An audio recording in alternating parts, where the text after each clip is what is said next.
Y aquí estamos nuevamente para dar el vamos a este cuarto episodio, este cuarto capítulo de El Constituyente, programa conducido por el periodista Álvaro Elgueta Jón y el abogado constitucionalista Danko Yacar, a través de las plataformas de radiotemuco.com. En un par de segundos estaremos entonces con este cuarto capítulo, cuando estamos a 2 semanas y algo de este plebiscito del 25 de octubre, y ustedes ya saben también, el sábado pasado se publicó la nómina de vocales de mesa, y estamos en el establecimiento educacional del sector de Fundo del Carmen, como lo es el Colegio Adventista, colegio que será centro de votación para este plebiscito. Este sábado también les queremos recordar, este sábado 10 de octubre se publicará la nómina de los vocales reemplazantes, porque en la semana también se dio la oportunidad de aquellos que no podían ser vocales de mesa presentaran sus excusas. Bien, ahora en unos par de segundos entonces tenemos el cuarto episodio, el cuarto capítulo de El Constituyente, a través de las plataformas de radiotemuco.com. Con ustedes, aquí va el cuarto episodio de El Constituyente.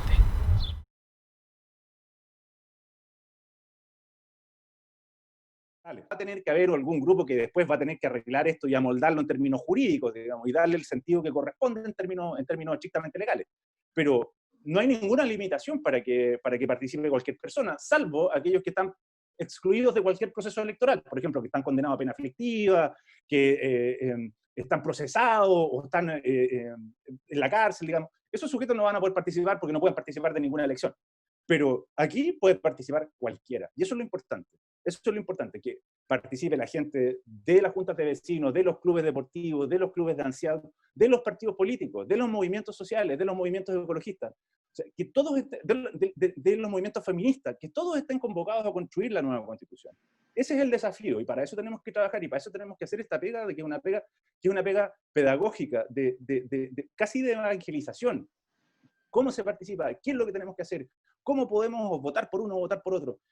Y en consecuencia, porque lo que más necesitamos es que sea una constitución que nos ponga, o que en la que participemos, la diversidad que significa Chile. O sea, porque Chile no solo es un sector, no es un sector determinado. O sea, Chile hay de todo, hay migrantes, hay indígenas, hay feministas, hay no feministas. En consecuencia, somos un país diverso. Y eso es importante que esté reflejado en el órgano que va a escribir esa constitución. Porque finalmente, a lo mejor ninguno de esos grupos va a lograr la mayoría, pero nos va a obligar a dialogar.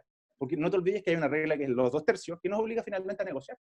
Y al lograr las cosas en base al diálogo y a la negociación. Y eso es fundamental. Porque esa norma va a tener, esa disposición que salga, va a ser una disposición que va a tener a lo menos el consenso de aquellos que participaron dentro de esta, y que los elegimos para que participaran de esta construcción de este Chile que se viene. Finalmente, fíjate que siento que, y tú me vas corrigiendo si estoy equivocado, pero no hay nada que corregir. En lo que he ido escuchando, en muchas opiniones de esto, pero ¿de qué voy a estar yendo yo a hablar de una constitución, de lo que queremos, si en realidad eso tiene que quedar para los especialistas? Y otros dicen así, abiertamente interesados en, usted no tiene nada que ir a hacer, son los especialistas, los expertos los que van a tener que entregar su mirada de la nueva constitución, si esto se aprueba, y si se aprueba una comisión constituyente, digamos, se me olvidan los nombres, tenemos 2. Convención constituyente y convención mixta. La convención mixta es la que reúne a la mitad de ciudadanía, en términos generales, y la otra mitad son parlamentarios. Así es, y la comisión, por el propio Parlamento. Exacto, y la comisión constituyente son 100% ciudadanía. 155 miembros que van a estar discutiendo sobre esta constitución durante un periodo determinado. Entonces, lo he escuchado, lo he conversado con varias personas, me dicen, no, pues yo no tendría nada que ir a decir. Como para ir enmarcando, a mí me suena, me da la impresión, tengo la tinca, que esto es el Chile que yo quiero, que yo sueño, para poder plasmarlo de esa manera. Por lo tanto, no necesito saber lo que es un artículo, ni lo que es la norma, ni lo que es una ley. Lo que necesito saber es, de alguna manera, representar lo que un sector importante de la población puede aspirar al Chile que le gustaría que fuera de aquí a una cantidad de años en adelante. Estoy más o menos por ahí. Promedio 40 años. Eso es lo que dura una constitución en Latinoamérica, más o menos 40 años, 20, 30, 40 años, y en Chile un poquito más, digamos. ¿Cuál es el Chile que yo quisiera para mí, para mis hermanos, para mis hijos, de aquí a 40 años viejos aproximadamente, para nuestros nietos? ¿Es como eso o se requiere realmente de conocer de artículos, normas?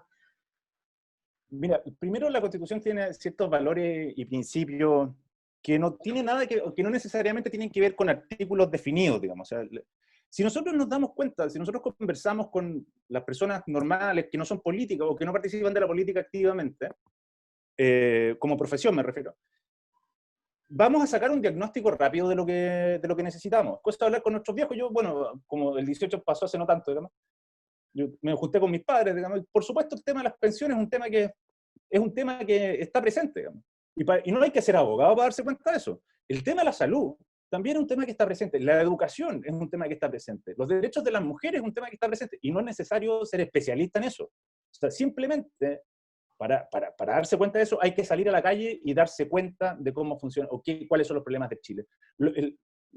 Los problemas medioambientales. O sea, no necesitas ser ambientalista para darte cuenta cuando abres la ventana en invierno en Temuco que tenemos un grave problema. Entonces, yo creo que cómo traducimos eso a idioma de abogado, esa es otra discusión. Y para eso va a haber un grupo de especialistas que se van a preocupar de traducir eso en idioma de abogado, digamos. Pero lo que tenemos que ponernos de acuerdo son cuáles son los grandes problemas que tiene Chile hoy día, para buscar las soluciones, las grandes soluciones que Chile requiere. ¿Y cómo lo vamos a hacer? O sea, y ahí entramos todos. No es necesario ser abogado, no es necesario ser constitucionalista, no es necesario tener un doctorado para eso, ni tampoco un magíster. O sea, aquí cabemos todos. Y esa es la gracia del proceso, que nos puede permitir que entren todos en este camino. Y eso es lo que necesitamos, porque mientras más gente, más diversa hay, más legítima es nuestra Constitución. O sea, ahí debiesen estar los indígenas representados, las mujeres representadas los sectores productivos, los empresarios, los trabajadores, etcétera. O sea, los abogados, los gremios. O sea, ojalá haya representantes de todos esos sectores. Porque primero nos vamos a dar cuenta que más o menos el diagnóstico que tenemos de Chile es el mismo, y segundo, que el que está al frente, que yo creo que es casi satánico, es tan persona como yo. Y que a lo mejor vamos a concordar en muchas de las cosas. En algunas vamos a discrepar, que es legítimo en el contexto de una democracia, pero en la gran mayoría de las cosas vamos a estar de acuerdo. Solo te quiero contar una anécdota a propósito de esto. Cuando uno ve este mundo en polaridad, me recuerda hace un par de años atrás estar en una reunión entre sectores de la Sociedad Nacional de Agricultura y pequeños agricultores mapuche. Entonces, yo pensaba, ¿qué tienen en común estos tipos? No tienen nada en común. Y finalmente escucharon que tenían 5 o 6 puntos que estaban absolutamente de acuerdo, más allá de sus posturas ideológicas, de sus prejuicios previos a la reunión, pero se dieron cuenta que en realidad ambos estaban afectados por distintas cuestiones que eran cosas comunes. Entonces, lo que te quiero decir con esto es que finalmente esto tiene que ser un espacio de diálogo y de sacarnos los prejuicios que tenemos en nuestra cabeza en relación a el que opina distinto, y que en sociedades como la que vivimos hoy día, altamente polarizada, están presentes. Cosa de meterse a Twitter y ver que unos son vanos y los otros son buenos y el resto, y el mundo es blanco y negro. Entonces, eso tenemos que romperlo. Porque si no, es complejo, muy difícil conversar estos temas en sociedades altamente polarizadas como la nuestra. Oye, pero a medida que tú ibas comentando estas cosas, a mí me parecía todavía más atractivo. Yo te confieso que le otorgo un atractivo muy importante, porque siento que nos estamos dando una tremenda oportunidad. O sea, y que una oportunidad, no sé si me alejo del tema blanco, pero una oportunidad muy humana. Es ¿sí? Una oportunidad tremendamente humana, porque está asociado al cómo yo quiero convivir entre otros.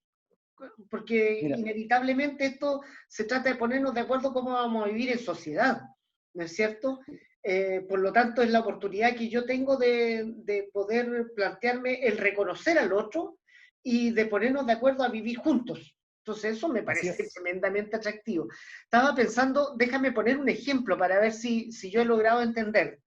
Pero Probablemente dentro de la discusión sobre una nueva constitución aparezca la idea de cómo queremos que sea la energía. Una sociedad tiene que dotarse de energía, ¿no es cierto? Queremos que esta energía sea lo más limpia posible o no nos importa. Son temas que van a estar en discusión, ¿no es cierto? Probablemente va a aparecer el tema que tiene que ver harto con nuestra región, de que si aceptamos que existan centrales hidroeléctricas de pasada o no aceptamos que existan en general centrales hidroeléctricas de pasada, o bien la discusión va a estar en torno a ¿para dónde queremos que se distribuya la energía? ¿Para la minería o para nosotros? O sea, yo creo que la discusión en materias constitucionales no debiese ser tan fina. Ya, perfecto. Lo que debiese discutirse en relación a qué tipo de desarrollo queremos. Por ejemplo, o sea, ¿queremos un desarrollo que se haga en base a la extracción de los recursos naturales, o queremos un desarrollo de carácter sustentable que intente compatibilizar por una parte el crecimiento económico y por otro el respeto al patrimonio ambiental? Entonces, para el resto está la ley, ¿sí?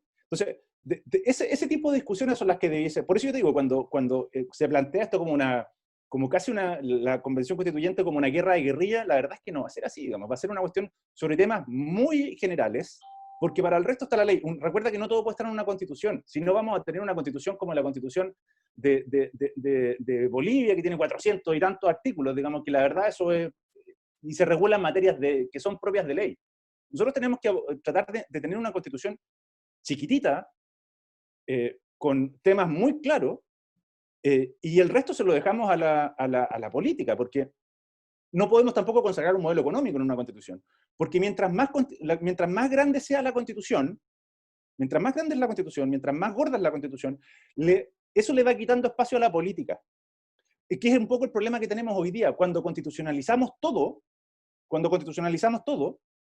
le vamos dejando un margen de acción a cada uno de los gobiernos muy, muy chiquitito. Porque si consagramos todo en la Constitución, en realidad el margen que tiene para hacer el gobierno es así, pequeño. Entonces, lo que tenemos que hacer, creo yo, o sea, esto se resolverá, digamos, en su minuto, pero es básicamente ponernos de acuerdo en un par de ejes centrales, tener una Constitución no muy extensa, y el resto, bueno, para el resto está la política. Para el resto está la política. Y eso lo hace súper coherente con esto de que ojalá todos los sectores estén representados y no solo especialistas.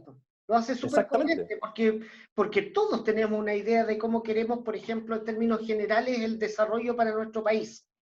No necesariamente tenemos que saber en el cómo así en concreto, de qué forma. Pero sí todos sabemos que queremos un desarrollo de tal o cuales características. O queremos compatibilizar, por ejemplo, el cuidado del medio ambiente con el crecimiento económico, o no. O sea, claro. Sí, ahora entiendo muy bien por qué entonces se hace tan coherente esto de que la gente, cualquier persona puede participar en una constitución. ¿Pero tú crees que alguien va a estar en desacuerdo con la idea de consagrar constitucionalmente el desarrollo sustentable? ¿Tú crees que habrá algún sector productivo que no quiera el desarrollo sustentable hoy día en Chile? Probablemente hay uno, tal vez una persona que no lo quiere. Pero el 90% de Chile está de acuerdo en eso, digamos. O que tiene que haber un sistema de salud que garantice ciertas prestaciones mínimas, o que tiene que haber un sistema de seguridad social y de pensiones que les dé dignidad a nuestros viejos. O sea, esas son cosas que creo que todos, o sea, salvo que vivas encerrado en una burbuja, es imposible no estar de acuerdo, digamos, ¿no? Creo yo, digamos, humanamente. O que Chile debe ser una república democrática, por ejemplo. Digamos, ¿no? Yo creo que el 99% de los chilenos estamos de acuerdo en eso. Ahora, ¿qué tipo de democracia? Bueno, eso lo discutiremos después, pero por lo menos que somos una república democrática, ¿no? Y que no somos una monarquía, por ejemplo. Entonces, yo creo que no van a haber grandes inconvenientes en eso. Probablemente en algunas cosas, relaciones relativas a derechos sociales, puede haber más discusión. La sindicalización, ahí de repente puede haber algún tipo de conflictos, pero o sea, en términos de los grandes ejes de una constitución, yo creo que Chile tiene el diagnóstico. Los chilenos tenemos el diagnóstico hace rato, y no va a ser objeto de tanta discusión. Y esa es mi convicción. Bueno, Danco, de verdad que para mí es un verdadero gusto conversar contigo y también poder proyectar esta conversación a quienes nos están viendo en estos momentos, porque desmitificamos muchas cosas. Es decir, yo he aprendido en que aquí tenerle cada vez menos miedo a este proceso y entusiasmarme más con él. Y eso creo yo que es un tremendo logro, porque también hay fuerzas que están diciendo lo contrario. Puede que sean minoritarias como las ves tú, pero de alguna u otra manera, si ya están influyendo en uno o en dos, creo yo que no es lo más correcto. Deberíamos tratar de plantearnos de esta manera, así, muy abiertos, sin miedos. Y para que no exista miedo también tienen que existir las voces que no siembren el terror. Y nosotros nos estamos anteponiendo a aquellos pocos que están tratando de sembrar el terror diciendo, mire, si esto parece que no es nada tan terrible como lo están pintando. Y eso a mí me atrae mucho y creo que es tratar de hablar con los brazos bien abiertos. Así que quiero agradecerte esta conversación. Vamos a seguir, así que estamos llegando al final porque ya nuestro director nos va a retar porque siempre nos estamos pasando. Pero bueno, dejamos mejor que usted opine, que usted evalúe. La verdad es que nosotros lo estamos haciendo con hartas ganas, con harta confianza y esperamos que seamos un aporte para que usted tome la mejor de las decisiones. Danco, nos encontramos en el próximo capítulo, ¿no es cierto? Dale, nos reencontramos en el próximo capítulo, ningún problema. Y gracias a usted también. Hasta pronto. Chao.